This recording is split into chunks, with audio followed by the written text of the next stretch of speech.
നല്ല പിള്ള ചമഞ്ഞ് ആളുകളുടെ കണ്ണിൽ പൊടിയിട്ട് കഴിഞ്ഞ 10 വർഷമായി മോദിയും BJPയും ഉണ്ടാക്കിയ സൽപ്പേരാണ് ഒരു മാസത്തിനുള്ളിൽ തകർന്നു വീണത്.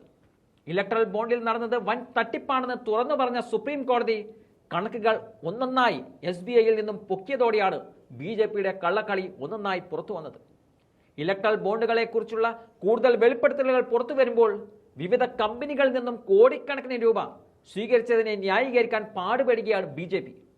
രാഷ്ട്രീയ പാർട്ടികൾ ഉടനീളം ഇത്തരം സമ്പ്രദായങ്ങൾ സാധാരണമാണ് എന്നതാണ് BJPയുടെ അവകാശവാദം. 20,000 കോടി രൂപയുടെ ബോണ്ടുകളിൽ 6,000 കോടി രൂപ മാത്രമാണ് പാർട്ടിക്ക് ലഭിച്ചത് എന്നതായിരുന്നു അമിത്ഷാ അവകാശപ്പെട്ടത്. എന്നാൽ ബോണ്ടുകൾ വഴി ആകെ പണമാക്കി മാറ്റിയ 16,492 കോടിയിൽ 8,252 കോടിയും കൈക്കലാക്കിയത് BJPയാണ്. അതായത് മറ്റ് 20 പാർട്ടികളെ അപേക്ഷിച്ച് മൊത്തം തുകയുടെ പകുതിയിലധികവും കൈപ്പറ്റിയത് BJPയാണെന്ന് പറയേണ്ടി വരും.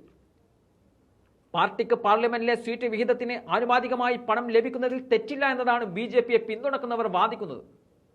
എന്നാൽ ഇതൊരു അടിസ്ഥാനരഹിത വാദമാണ് എന്ന് കണ്ണുപൂട്ടി പറയാൻ സാധിക്കും. കാരണം ജർമ്മൻ മാതൃക അനുസരിച്ച് രാഷ്ട്രീയ പാർട്ടികൾക്ക് സ്റ്റേറ്റ് ഫണ്ടിംഗ് വഴി ലഭിക്കുന്ന വിഹിതം അവർക്ക് അനുകൂലമായി ലഭിച്ച വോട്ടുകളുടെ എണ്ണത്തെ അടിസ്ഥാനമാക്കിയുള്ളതാണ്. അല്ലെങ്കിൽ ഫ്രാൻസിന്റെ മാതൃകയിൽ പാർലമെന്റിൽ നേടിയ വോട്ടുകളുടെയും സീറ്റുകളുടെയും സംയോജനത്തിലൂടെയാണ് പണം സ്വീകരിക്കുക. ഇന്ത്യയിലെ സംസ്ഥാന അസംബ്ലികൾ കണക്കിലെടുക്കുമ്പോൾ ദേശീയ തെരഞ്ഞെടുപ്പുകളിലെ പ്രകടനത്തിൽ നിന്നും വേറിട്ട പാർട്ടികൾക്ക് അതത് അസംബ്ലികളിൽ സീറ്റുകൾ നേടാനാകും. എന്നാൽ അതിലും പ്രധാനമായി ഉയർത്തിക്കാട്ടാൻ ശ്രമിക്കുന്നത് പണം വാങ്ങുന്ന കാര്യത്തിൽ BJPയുടെ പങ്ക് നിലവിൽ ദൃശ്യമായതിനും അപ്പുറം എന്നതാണ്. അജ്ഞാത ഇലക്ട്രൽ ബോണ്ട് സ്കീം നിയമവിരുദ്ധമാണെന്ന് ഫെബ്രുവരി 15-ന് സുപ്രീം കോടതി വിധിച്ചതോടെ നിർത്തലാക്കിയിരുന്നു. എന്നാൽ രാഷ്ട്രീയ പാർട്ടികൾക്ക് സംഭാവനകൾ ലഭിക്കുന്ന ഒരു വഴി മാത്രമായിരുന്നു അത്. ഇലക്ട്രൽ ട്രസ്റ്റുകളിൽ നിന്നും രാഷ്ട്രീയ പാർട്ടികൾക്ക് വൻതോതിൽ ഫണ്ട് ലഭിക്കുന്നുണ്ട്. ഈ ട്രസ്റ്റുകളുടെ ദാതാക്കൾ വൻകിട കോർപ്പറേറ്റുകളാണ്. കൂടാതെ പാർട്ടികൾക്ക് മറ്റു സംഭാവനകൾ പണമായും ബാങ്ക് ട്രാൻസ്ഫറുമായും ലഭിച്ചുകൊണ്ടിരിക്കുകയാണ്. അത് അവരുടെ വാർഷിക ഓഡിറ്റ് റിപ്പോർട്ടിൽ പറയുന്നുമുണ്ട്. പ്രൊജക്ട് ഇലക്ട്രൽ ബോണ്ട് 2018-നും 2023-നും ഇടയിൽ 6 വർഷത്തെ BJPയുടെ ഓഡിറ്റ് റിപ്പോർട്ടുകൾ പരിശോധിക്കുകയും 3 പ്രധാന സ്രോതസ്സുകളിൽ നിന്നും വരവ് കണക്കുകൂട്ടുകയും ചെയ്തിരുന്നു.